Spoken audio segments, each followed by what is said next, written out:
But if anything, this should drive home that the war on worldwide terrorism is still alive and well. It's still going very strong.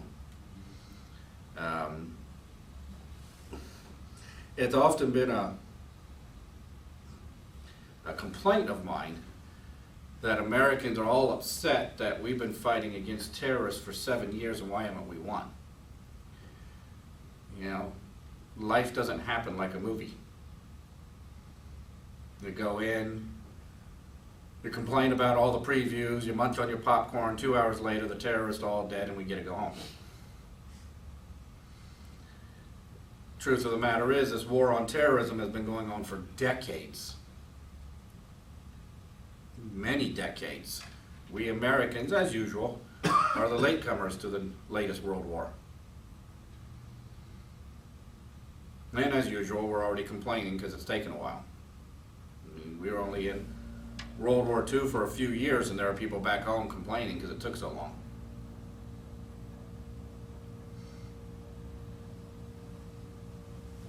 Did you know that little children throughout the United Kingdom know how to recognize bombs?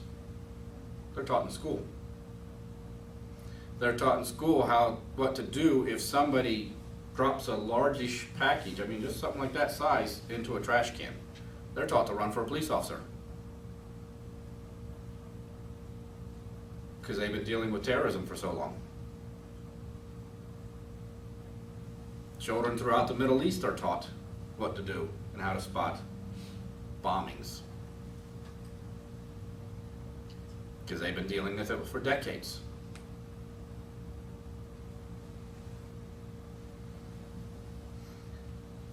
September 11th was our Pearl Harbor, but you've got to remember World War II started in what, 1939? Pearl Harbor was 2 years later.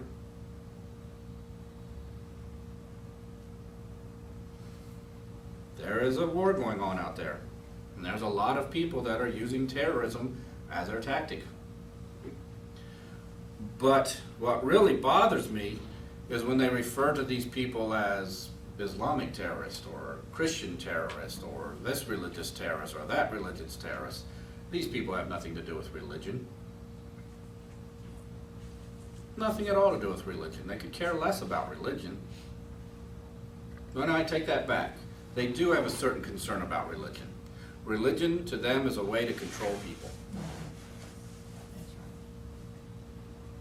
That's why they practice such extreme versions of it. You have to adhere to what we say. You have to do what I say. I'm in power now. I'm in control.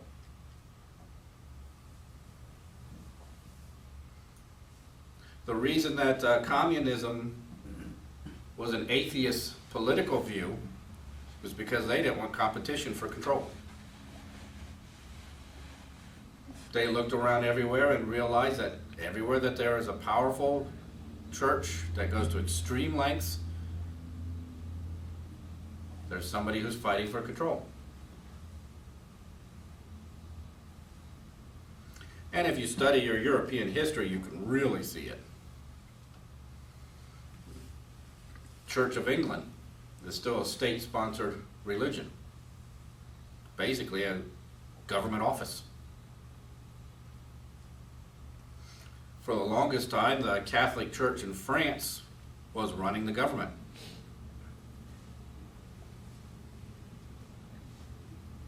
There were priests and bishops and cardinals in very high government positions.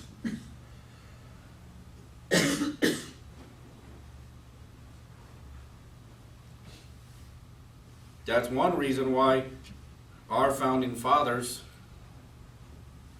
gave us freedom of religion and said that the state is not allowed to sponsor any religion.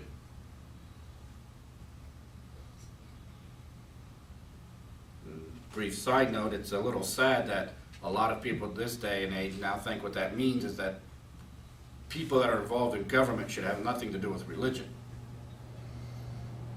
And there's an awful lot of politicians, have you noticed, that will tell you, well, my religious views won't affect how I govern.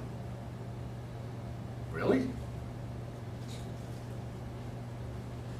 I can't imagine that.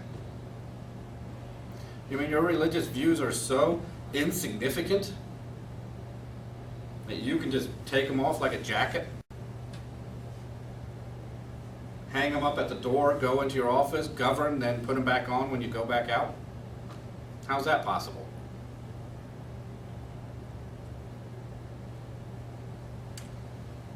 If that's the case, then you're not actually following your religion. It just looks good on the resume.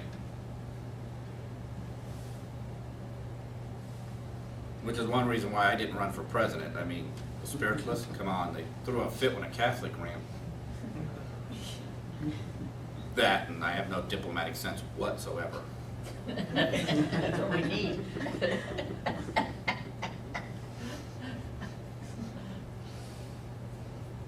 Although, I don't know, maybe somebody with a partial Italian heritage might be just what the country needs. Mr. Putin, you want to go for a ride in the country?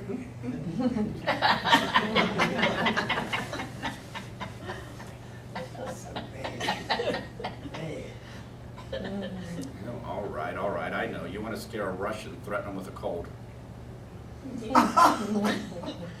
It was the old joke of the communist leaders. If he's got a cold, that means a coup is going on. If it goes into the flu, that means they just shot him.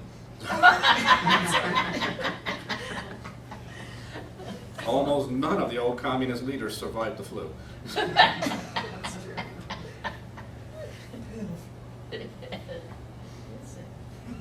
And now you can see why I didn't run for president.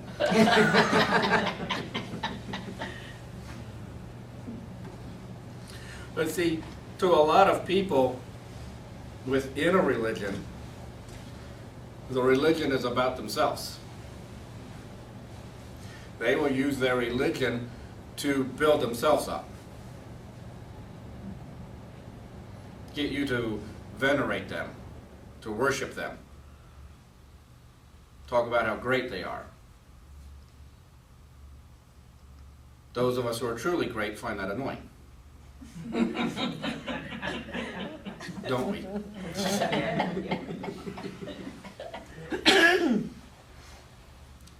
And those are the ones that start taking things to an extreme level. And it's in every religion.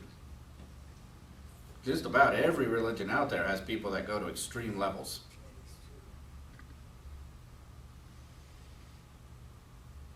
Who want to make it about them, about the power they can exert over you.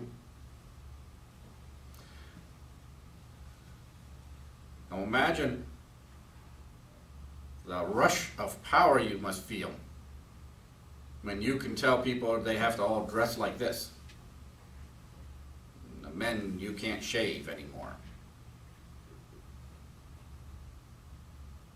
Then imagine how it must feel when you say, okay, you are going to strap on a bomb. And it's an honor that I'm conferring upon you. Of course, there's nothing new about that, you know. In Hawaii, they used to appease the volcanoes by tossing young virgin into it. Male or female, it varied. They volunteered for it. It was an honor, they believed, to go there and do that. So there's nothing new about this idea. It's just, nowadays, that sacrifice you make includes 20 or 30 other people. I don't know how many of you have heard this before, but there are some within Muslim extremisms that say that the more people you kill with your act, the larger will be the chorus that greets you in heaven. So that's why they purposely try to find large crowds to go to. But that has nothing to do with religion.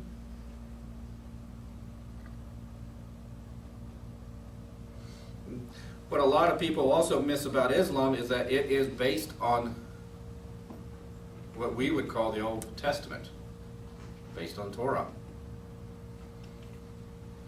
And contained within that is thou shalt not commit murder.